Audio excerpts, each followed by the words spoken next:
Hi, welcome to Just Out of Curiosity, a podcast that talks about sex and sexuality from the lens of a sex-positive brown woman that has a fascination with alternative or non-conventional lifestyles. My name is Shelley D, and I am that sex-positive brown woman. Over the course of several episodes, I'm excited to dive into topics that titillate my interests and make me ask my guests questions just out of curiosity. And so my curiosity today leads to this crazy world that we live in. Some people want to make things, some people want to lead. I spend a lot of time wondering what makes us all so different, yet so intertwined and connected in society. My parents, especially my mother, would get so annoyed because I'm that person who, if we're all talking about something and someone asks a question and no one knows the answer, I have to be that person that has to find the answer. I'm always looking up things I don't know on my phone. It then spreads from things I don't know to why things are the way they are. It's just so interesting to me. We have the internet at our fingertips. We have the ability to know what's happening all over the world and almost predict what's going to happen next. But maybe because we have this information overload, we forget where we've come from sometimes. I've spent a season talking to people where the underlying factor is identity and issues stemming from societal constructs of gender.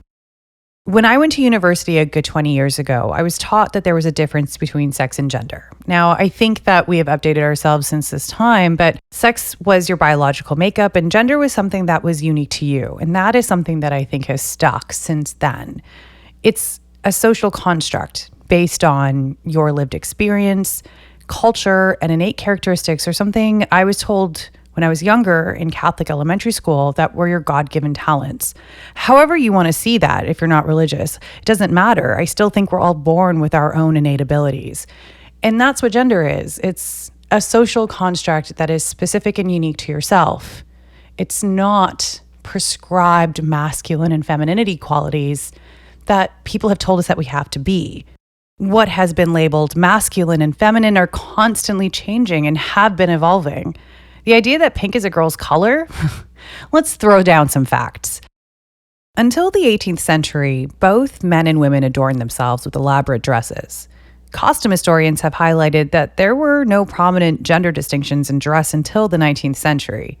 Men and women in elite class loved to show off their velvets, their fine silks, lace, decorative footwear, wigs, head embellishments, and scented powders. Very masculine dress had men in pink suits, gold and silver jewelry, and embroidered shirts, regardless of choice of color or ornaments worn. The more intricate the dress, the higher up you were in society. Fashion was not only a woman's affair then. It became feminized since the 19th century when gender representation became stronger than societal class. Up to the mid-19th century, children wore gender-neutral white clothing until about 6 in North America. At the beginning of the 20th century in America, some stores began suggesting sex-appropriate colors. In 1918, there's a quote from the trade publication Earnshaw's Infants Department that claimed, quote, "The generally accepted rule is pink is for boys and blue for the girls.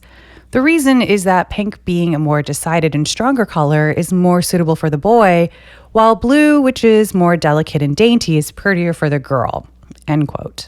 Additionally, a 1927 issue of Time noted that large-scale department stores in Boston, Chicago, and New York suggested pink for boys. It wasn't until about 1940s and a new way of marketing children's clothing to parents made the opposite change. Ask yourself in today's age why girls wear pink. It's all marketing. And it became even more prevalent with the introduction to prenatal testing to learn ahead of time what the gender of your baby could be. This isn't about gender, but it's just highlighting how we fall for marketing schemes. That diamond ring you may be wearing on your finger that's marking engagement and a bold profession of love from your partner, that is a genius marketing scheme. Diamonds weren't really selling, and in the late 1940s, the slogan, "A diamond is forever," was created. And from then on, it all became about how many months' paycheck a man had to save in order to provide and acquire the nicest diamond to show their soon-to-be wife how much they loved her. Because De Beers had an abundance of diamonds to sell, and that marketing campaign took off. Marketing is amazing, and we fall for so many things based on a marketing campaign that we actually believe that this is the way of life. Let's go back even further. I've heard a lot of people say, God created Adam and Eve, God created two genders, people that just can't quite comprehend the progressiveness of some thinkings and way of life, or let's just call it wokeness. Today's life is not normal. We were never like this. I bring up the fashion evolution for this reason, but it's just so much more. So here's the thing. Western colonizers came to North America to set up shop in a new world. With that came very specific ideologies that probably stemmed from religion and high class thinking. Except when I say high class, it refers to a privileged European white male perspective. The definition of colonization is the action or process of settling among and establishing control over the indigenous people of an area. European settlers did whatever they could to differentiate themselves from the indigenous peoples there. What's needed for society? Laws, education, medicine and science, culture, and business and economics. A set of defined rules as to how to behave and what to expect from the society that you're in. These pillars of society were written from the viewpoint of those privileged European white men. There is an inherent bias that runs among them to feature and favor one specific group of people, and everyone else has to fight their way in to be recognized. As we're learning in the States, white men had the right to citizenship from the beginning. Everyone else was just amended in. And as hard as they fought to be recognized, they don't have many rights to this day. Their rights can be so easily taken away, given a small group of Supreme Court judges and a very large group of disgruntled people, aka whom I'm calling the Republicans on the extreme religious end, that believe their rights and religious freedoms are being taken away. How dare us? Because other people are asking to be recognized and represented. I somewhat digress. I really shouldn't be getting into Roe v. Wade right now. Back to this set of defined rules and how we like to behave and what to expect from where we're residing in. Some people live and thrive in a world where they know their expectations and just operate within them. It's one less thing to think about, one less worry to have, like the expectation that after you finish school, you'll find a job, you'll settle down, create a family, retire, live that glorified retired life with the pension you've built up from working. With all of this comes dichotomies. They exist for this reason, to give us meaning to some things. Without love, there's hate. Without good, there's evil. And you can't really define one without the other. We just learn to live like that. But there's so many nuances in life that not everyone can live in those black and white terms. And let's be honest, those dichotomies, nothing is ever good or bad. It's nuanced. Not everyone can live that life that we've been told that we should have. Not everyone wants to live that life. Not everyone is afforded the same privileges that others get. Maybe you get divorced. Maybe you get laid off. Maybe you have issues finding a partner for a myriad of reasons. Maybe you're not Catholic, white, able-bodied, heterosexual, cisgender, have money, no allergies or medical issues.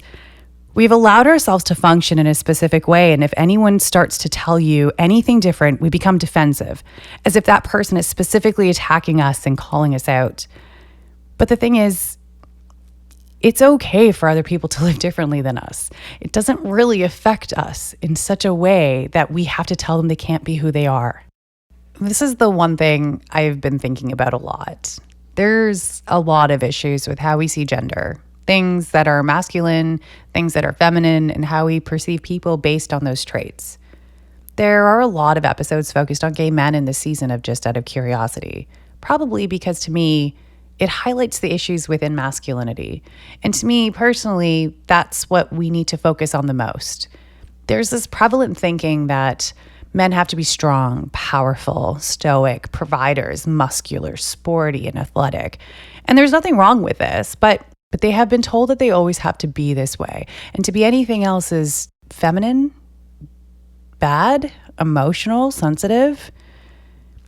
Men shouldn't be emotional, shouldn't cry, shouldn't be sensitive, shouldn't really care about their health, which For some reason, that one just blows my mind more than anything. There's this prevalent thinking when I listen to cisgender men speak about their life that they'll die young or they should die young.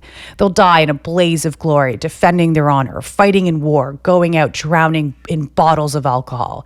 I listen to it a lot and it just makes me feel sad for them. What were y'all deprived of that makes you think that you don't deserve to be happy? Why don't you think that you should be living a full life? It feels like masculinity needs a lot of love and compassion as well. And not just from themselves, but from everyone else too. If I think it's tough to be a woman, which you better believe it is, it's also tough to be a man. We talk so openly about body issues that women have, but not much is talked about the body issues that men have. We pretty much operate in a world where we believe it's weak to talk about your emotions and be vulnerable. But as Brene Brown has taught me, you're stronger being vulnerable. I've lived a life where I tried to dissociate myself from women growing up and those negative female emotions because of that penis envy, the power of the penis. I feel like the way I viewed certain types of men that are shorter than me, men that are thinner than me, men that are more submissive to me, is all because what I saw growing up was that a strong, powerful man will pick me up and whisk me away to love me. I was an alpha female and I needed an alpha male to keep up with me. I've spent a large part of the last 2 years in therapy, and I'm realizing that all the holding back I did, how I thought I was so strong, suppressing my emotions, caused me to actually turn away relationships and friendships. I scoffed at people that cried too much. Now I'm realizing that I need a good cry every now and then. It grounds me. I've learned not to be embarrassed of my softer side. And as Brene says so well, vulnerability is not winning or losing. It's having the courage to show up and be seen when we have no control over the outcome. Vulnerability is not weakness. It is our greatest measure of courage. And that's essentially what I wanted to do with this podcast. As my friends and family may know very well about me, I don't have a problem standing up for equality when the conversation is getting too close-minded. I wanted to create something where I showed up and I have conversations in ways that I didn't think were happening. And I just let people speak about their lives. Everyone is an expert on their life and in their lived experience. I don't want to hear stories about people. I wanted to talk to them so they can say their story themselves. My hope is that someone may listen and realize that they're not alone and that there are allies out there. Because what it feels like is we all just want to be seen. We all just want to be heard and acknowledged and validated. Without getting too preachy, which I promised myself that I would try really, really hard not to do, and I really hope I'm not. There are a few other takeaways that I thought of when I kind of looked back at the other main points of the previous episode. The first is that sex education is essential. By the logic of transphobia and abortion, reproductive issues, there's a lot of misinformation or gaps in people's awareness. For instance, I used to get annoyed with the statement of people have periods, but I realized I forgot about trans men. I'm not proud of it, but they could have the same reproductive systems as me. If I'm forgetting them from the equation, can you imagine all the parts of society that are forgetting them as well? The Principles of Pleasure on Netflix is a good example of learning a more female-focused sex education. Back to education being created by a very specific perspective, we have been taught sex education from the male perspective. Sexual intercourse and words such as penetration, fucking, they're all from the view of sex being penis-oriented. And while it is, I don't remember learning a lot about what happens to me as a woman during sex. What happens to the cervix and the vulva when having sex? What causes more lubrication? What makes it better? How do we derive pleasure from sex? And if that wasn't a priority for sex education back in the day, imagine being intersex or anyone with a disability. On another note, sex education also helps teach consent and body awareness. And that is something that every young child needs to be empowered to know. Going back to Lady Azel's memory of gym class as a young girl and being taught that if someone is touching you and you don't like it, you just move their hand somewhere else rather than saying no or leaving. It's kind of crazy that even just the concept of saying no was never something that we were really taught. I personally don't think sex education strips innocence when done respectfully and age appropriately. I think Teaching kids how to deal with gunmen and school shootings strips innocence from kids. But for some reason, we needed to adapt education to include this, but feel it unnecessary to adapt sexual education for today's age because parents are uncomfortable. Do you not think that kids are talking about stuff a lot earlier than you think they are? The minute they leave your house and they see other people, what do you think they're talking about? Kids know so much more than we do as adults. It's kind of crazy, but we just kind of forget that happens and ignore it. I've also just done a lot of reflection on why I'm so closed off to dealing with emotions and being vulnerable. I grew up in the 80s, in the heyday of Disney movies and John Hughes movies. When I turned 16, I so strongly believed that I would get my first tube of red lipstick and it would look great on me, which it didn't. Have a great first kiss and fall in love with a boy. My first instances of all of that didn't really follow through with that same idealized version that I was told. But if I think about my youth, I was this innocent, naive girl, which I know that may be hard to believe, but I just so badly wanted to believe that flirting and kissing led to me being in a relationship with someone. But it didn't. People were using me, and it kind of broke me. Nobody warned me of that, of people kissing me while they're in relationships with other people and lying about it, of being raped by strangers and friends. We're all pretty selfish when we're younger, and we really only care about getting what we want. But I feel like if I wasn't sold such a pretty, idealistic version of the world where everything is rainbows and unicorns and lipstick, I may not have been so ridiculously naive to the world around me and to the true intentions of some people.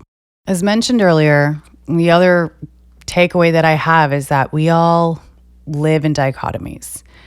We, for some reason, love to live in dichotomies. Politics are a great example of this. I've heard this conversation happen so many times before, but people that are liberal don't like conservatives. I've heard even people say that they just can't even like conservatives, and it's probably the same vice versa. The thing is, we confuse people for things. You may not like certain types of people that come from the right, but it doesn't mean all conservatives are bad. It doesn't mean you can't be friends with a conservative. And it also means that parts of you cannot be conservative as well. Especially if you're thinking of your finances and the best way to protect them, you kind of need a little bit of that in there. It's interesting. I majored in linguistics and remember learning about one study. With dichotomies, there comes an us versus them mentality. And depending on what side of the dichotomy you're on, either you'll be vilified or they will be. This study looked at newspaper articles in the UK in regard to sexual assault cases back in the 60s or around that time. So the virgin whore dichotomy. The virgin side are anyone that appears to be virginal or innocent or good. Young girls, mothers, grandmothers. The whore side is basically anyone else. Sex workers, single women, anyone that partied or had guy friends, divorced women, if you were disgraced by society, let's say. If a sexual assault happened to anyone falling under the virgin dichotomy, the attacker was a monster. How dare they? She was so young and innocent. You're a terrible person. How dare you do this to her? But if the sexual assault happened to anyone falling under the whore dichotomy, then the lines got a little bit blurred. She brought it onto herself with what she was wearing. She was drinking or partying. She was flirting with him. Can you blame him? How could he have known? She was a sex worker, as if they bring assault onto themselves. And the attacker is not necessarily seen as bad, but probably more her fault for her demeanor. This line of thinking, especially when dealing with sexual assault cases, are still happening. I mean, Amber Heard and Johnny Depp? Geez, that case has divided so many people. Die-hard Johnny Depp fans or stans or whatever you want to call them now. Probably more stans because I feel like they're just crazy or hardcore about him. But Johnny Depp is not a good person. Somehow, a lot of people rush to Depp's defense. But he non-consensually raped her with a bottle because he thought she was hiding drugs. Like, we allow ourselves to make excuses for poor behavior if we don't want to like the other person. They both were in a toxic relationship. They both treated each other unfairly. Dichotomies are bad because they force us to just think of life in black and white. But there's so much gray area, and we want that gray area to exist because that's what gives us room to play. There's meaning to the saying that we're not free until everyone is free. The worst parts of misogyny show up in the LGBTQ2S plus community. And if I think I have it bad as a brown woman in Toronto, that's nothing compared to those that have added layers of intersection onto it. Those that are visibly different, such as with two-spirit, non-binary, gender non-conforming folks, and those that show more feminine or softer sides to them but are bullied for it, because they're getting treated worse for being no different than me. Sometimes it's easier to be angry at the past and in how we set up society with these unconscious bias and microaggressions. But I don't know, I don't see the point in being angry about the past. It's infuriating. But what I think we need to focus on and what matters more than anything is how we shape and guide learning going forward. Inclusion, as annoying as it can be sometimes, is essential and crucial to growing better. And I may come off as an idealist. I wish it was this simple to help get over some of these issues we have with being progressive and woke. But all I can really hope is that we learn to look past our own shortcomings and realize there's more to life than just ourselves. And we should try to have some compassion and empathy to those that look different, are searching to be recognized, and not fearing their lives to express their authentic selves. Because to me, life isn't worth living if you're not being authentic and creating space for others to be that too. I came across this quote when creating this podcast that really resonated with me from Ralph Waldo Emerson. The mind that opens to a new idea never returns to its original size. And so before I sign off, I want to give a huge thank you to all the guests, everyone that gave up their time to talk to me. John De La Cruz, who has helped me so much with the creation of this podcast and social media management of everything. To Jesse Wachter for creating all the promo clips and all the digital animations. But above all, stay curious, friends. I would like to thank you for tuning in today. Download, leave a review, follow, and share this episode and the podcast with your friends, family, really whomever you like. You can find me on Just Curiosity Pod on Instagram, TikTok, Facebook, and you can email me at justcuriositypod@gmail.com, as I would absolutely love to know your thoughts, insights, comments, and all those juicy stories. But most of all, stay curious, friends. I'm Shelly D, and this has been Just Out of Curiosity.